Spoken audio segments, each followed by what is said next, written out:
Hey, welcome back to Daily Flash. I'm Mitch English. Tax day is sneaking up on us, and like 11 more days, right? And like almost every year, there's going to be some surprises and possibly some frustrations, but don't worry. Our tax expert, Shiny MATHEW, joins us now from Oklahoma City. She's with Pulse and Tax to let us know what we can expect. Shiny, so great to have you here. I know you're busy, so I definitely appreciate you being here. This has got to be the busiest time of the year, right? It absolutely, this and October is the busiest time of the year. Why October? October for all the extensions. We have more extensions than timely filed tax returns. Okay, that makes a lot of sense. First off, we got some questions that most people ask, and we're going to run through these and maybe you can give us some answers. First off, people want to know, what are some of the problems taxpayers are going to run into with the IRS this year? Yes, the IRS has been processing and has a backlog of more tax returns than ever before. It's somewhere between 23 to 24 million tax returns that they had scheduled to be processed before this tax season ever even started, which is an unprecedented amount of tax returns that they haven't gotten to yet.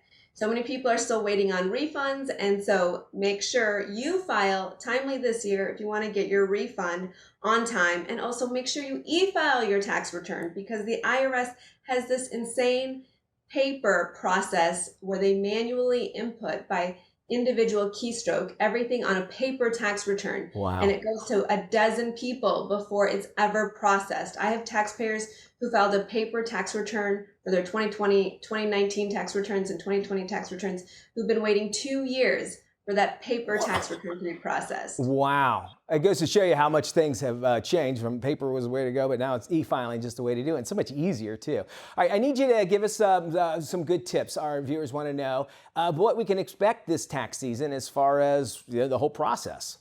Absolutely. One, make sure you're e-filing. Like I said, e-filing is the way to go if you want a prompt refund.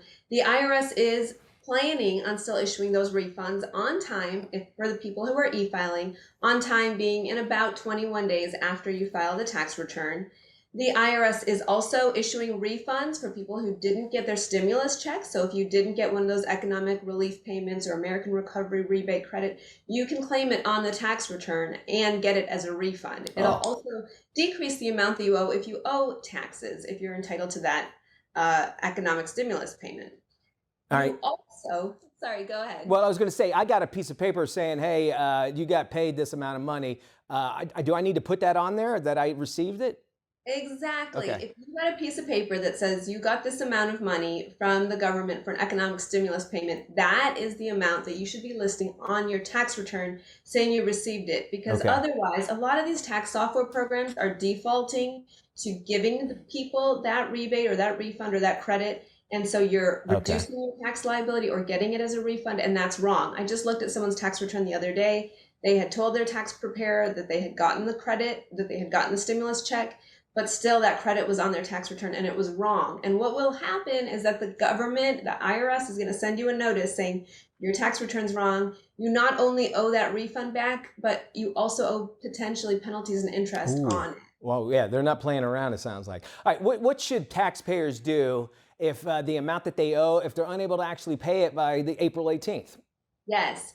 So just like I said with the tax return, you should try to make a payment online, either by putting your routing number and account number right there on the tax return. There's a field on the tax return to make a payment if you owe money, or for a refund for it to be direct deposited. Or if you owe, if you don't feel comfortable putting that information on the tax return, you can make a payment directly online. Or also if you can't pay the balance in full, instead of mailing paper checks to the IRS for the same reasons I already explained, you should be making those payments online right at irs.gov. Okay, makes it a lot easier. And then they have, and you would have a paper trail too, because they would get a confirmation saying that you paid it. Okay, and I don't have money at all. I can't pay my taxes. How hard is it to do an extension? Really quick. Yes, if you can't pay what you owe, if you don't have your tax return prepared, you should file a timely extension. This year is April 18th.